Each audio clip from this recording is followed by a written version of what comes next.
In a small, sun-drenched village, where the scent of ripe oranges hung heavy in the air, a love story was blossoming.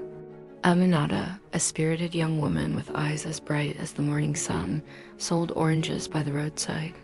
Her heart belonged to Jabari, a man with dreams as vast and ambitious as the city skyline he so often spoke of. She believed in him, in his vision of a life beyond their dusty village.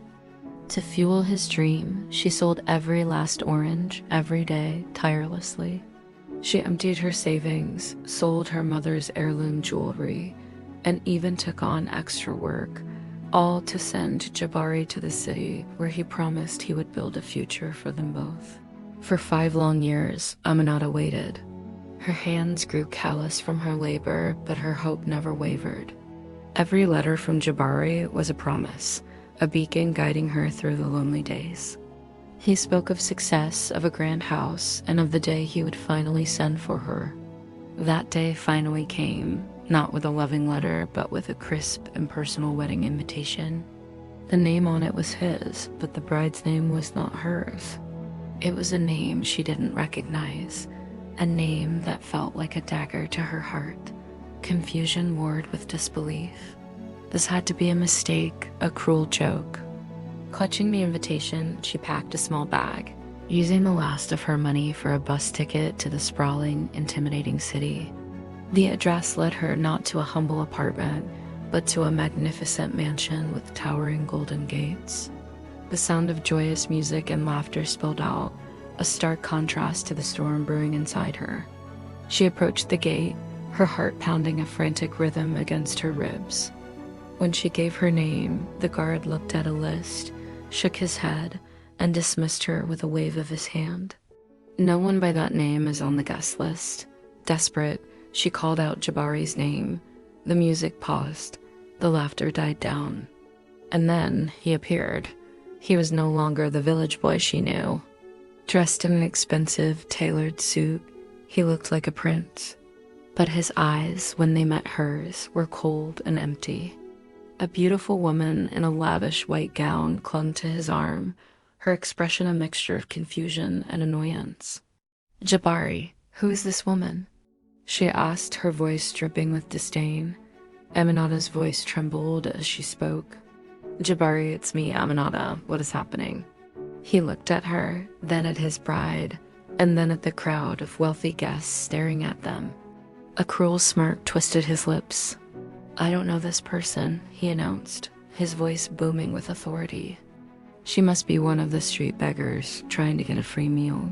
Guards, remove her. Don't let this filth ruin my wedding day." The word struck Aminata with the force of a physical blow. Filth, beggar, the man she had sacrificed everything for, the man she loved with every fiber of her being, was looking at her as if she were nothing. As the guards dragged her away, her tears of sorrow turned into something else. The warmth in her heart froze over, replaced by a chilling, icy calm. The love she had nurtured for so long died right there, at those golden gates, and in its place, a seed of cold rage was planted. She didn't scream, she didn't fight.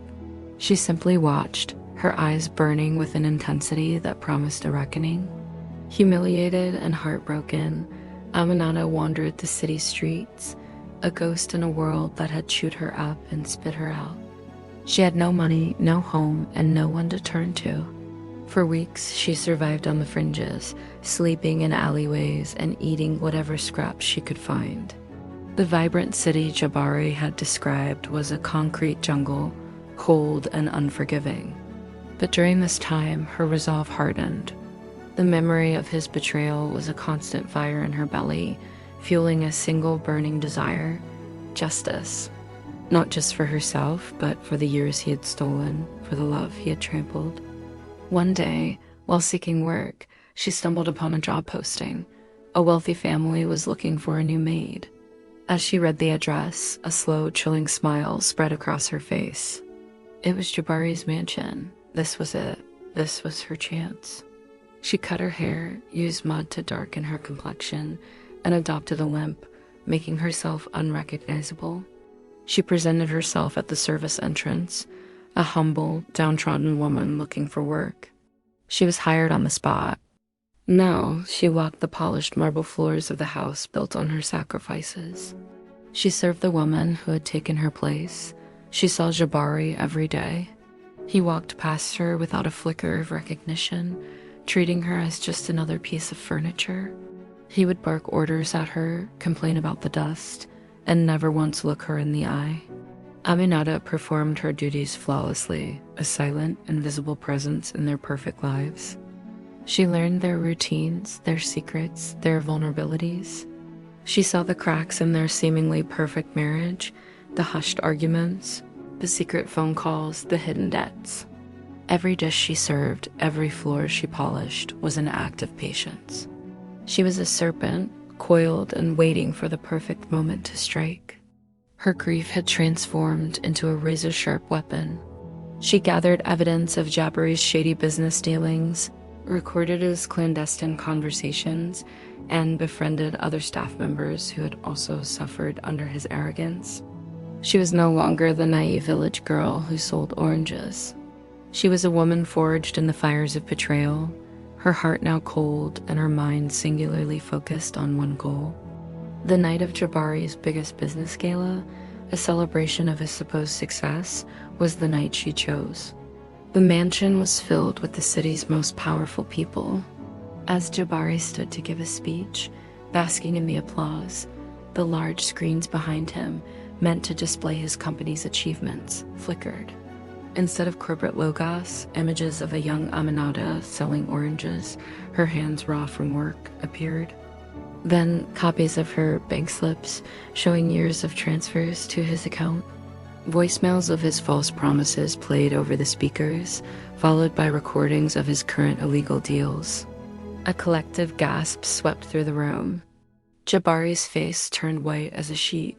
He frantically searched the crowd, and his eyes finally locked onto his maid, standing at the back of the room. She had shed her disguise. She stood tall, her eyes blazing with a triumphant, cold fire. She gave him a slow, deliberate smile. In that moment, he didn't see a maid. He saw the ghost of the woman he had destroyed, return to claim her pound of flesh. His empire, built on her tears and sacrifice, crumbled around him in a single glorious night of retribution. And as chaos erupted around her, she turned and walked away, leaving the ruins of his life behind without a single backward glance. Her work was done. Thank you for watching this story of betrayal and empowerment. If you were moved by Aminata's journey, please like this video and subscribe to our channel for more compelling stories.